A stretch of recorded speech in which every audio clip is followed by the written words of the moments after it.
and welcome to the Little Blue Pod. It's Jem here. Thank you for clicking on this video. I do hope it finds you well. I'm going to be talking about persistent depressive disorder in this video and going through the symptoms. I hope this video will be of interest to anyone that's just been diagnosed or anyone that cares for someone who's just been diagnosed, to give you a bit more information about the disorder to help you be able to manage the disorder and have a healthy, happier life alongside it. Persistent depressive disorder is a type of depression that lasts for years, taking over a person's life. It used to be called dysthymia, but since the latest edition of the Diagnostic and Statistical Manual for Mental Disorders came out, they changed the name to Persistent Depressive Disorder. However, if you prefer the name dysthymia, then continue to use that. It's still called that, but the official name is Persistent Depressive Disorder. But what is it?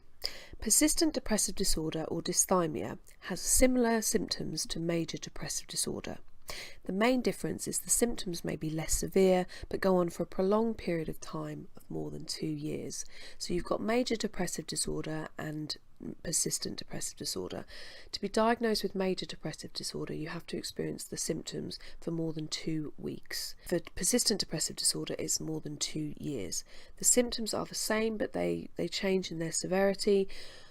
Persistent depressive disorder is called low-grade depression, although even though it's low-grade, it's still depression. It's still hard to live with. It's still debilitating, especially if it goes on for more than 2 years. So major depressive disorder, the symptoms are more intense, more severe, last for a less amount of time. Persistent depressive disorder lasts for a long time and has a lower grade depression than major depressive disorder. Persistent depressive disorder is characterized by a persistent down feeling for more than 2 years, together with some of the other symptoms of depression. The essential feature of persistent depressive disorder is a depressed mood that occurs for most of the day, for more days than not, for at least 2 years for adults and 1 year for children and adolescents. So to get a diagnosis as a child or an adolescent, you only need to be experiencing these symptoms for a year. But a year, 2 years, that is a very, very long time to be battling with this disorder. Symptoms of Symptoms of persistent depressive disorder can come and go over time, and the intensity of the symptoms can change. So what are the symptoms? Persistent depressive disorder symptoms can include the following: poor appetite or overeating, loss of interest in daily activities, so things that you used to find joy in, you're no longer getting that joy, that pleasure from them. Insomnia, hypersomnia, insomnia, not getting enough sleep, hypersomnia, getting too much sleep or sleeping too much. Low energy or fatigue. I understand this. I've battled with depression myself because of my personality disorder, and I have depressed states, and I understand what it feels like to have the low energy or fatigue. I also go towards overeating. I lose interest in daily activities and experience sometimes hypersomnia. There's also symptoms such as low self-esteem, self-criticism, or feeling incapable. Now, I've battled with that today myself.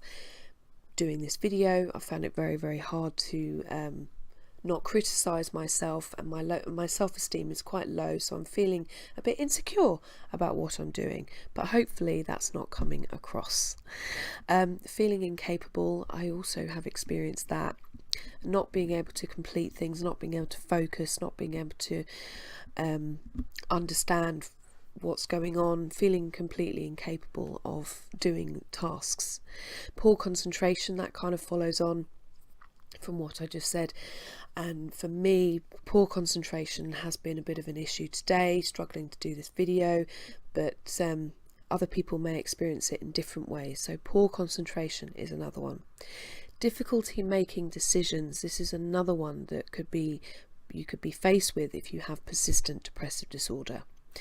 Feelings of hopelessness or helplessness, decreased activity and productivity, social isolation. Now this is because you may be withdrawn from society because you are feeling so low, so withdrawn. You've got poor concentration, you're feeling incapable, you've got low energy, low self-esteem, and you have difficulty making decisions, so you're more likely to be isolated from other people. Irritability or anger, this can come out in various ways, maybe even go towards self-harm. for the anger or irritability, kind of getting slightly annoyed, irritated by people around you quite quickly, quicker than maybe you used to. Sadness or feeling down, very, very important part. Very, very key symptoms, the sadness and feeling down. I completely understand that, and that is really, really hard. Feelings of guilt and not being able to sort of get away from those feelings of guilt. They're very, very intense and take over. But in children, depressed mood and irritability are often the primary symptoms. So they're the ones that people really look out for. And again, if you're an adult, these have to be present for 2 years or more, and for a child or adolescent, 1 year. Due to the chronic nature of the symptoms, people sometimes feel like persistent sadness is just a part of life. So they've been experiencing this for so long that they don't perhaps even remember what it was like to feel happy. They've just been in this permanent sadness.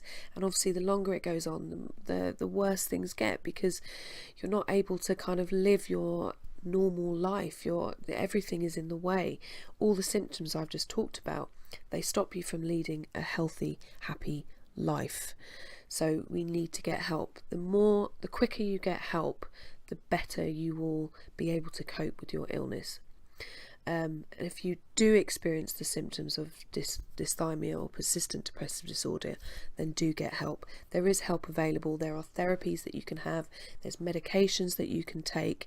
There's support out there. You just need to go and find it, seek it as soon as possible to get the help that you very much need.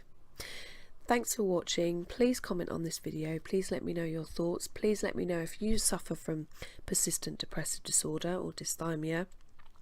And which name do you prefer? Which name do you use? Do you not like persistent depressive disorder, the terminology? Would you prefer dysthymia? Whatever you want to tell me, please tell me in the space below. Thanks for watching. I hope this video has been helpful. Please take care. Please like and subscribe if you haven't already, and I will see you next time. Bye now.